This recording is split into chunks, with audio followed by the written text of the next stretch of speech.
मुफ्त में बिना दिए उसको समर्थ बना के हम उसको शिक्षा भी दे पाएंगे, भोजन भी दे पाएंगे, उसको रोजगार भी दे पाएंगे, समृद्धि भी दे पाएंगे, उसको मकान भी दे पाएंगे। उसे छोटे मोटे जो है ना पीएम आवास घर में रहने की जरूरत नहीं है।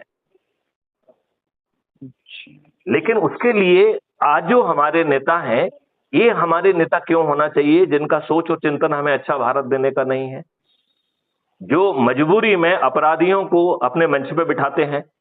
तो बहुत सारे तो नेता ही खुद अपराधी हैं, और इनके आसपास जो लोग हैं वो तो 100% मवाली और अपराधी हैं, असामाजिक तत्व हैं। और वो पुलिस जो जिन्हें इन्हें उठा के जो है ना जेल में बंद करना चाहिए, वो इनको सलूट करने के लिए बेबस है। और सलूट करना तो छोड़िए, उसे अपनी पोस्टिंग कराने के लिए भी इन्हीं से सिफारिश कराना पड़ रही है। कितनी दुष्ट व्यवस्था में हम जी रहे हैं।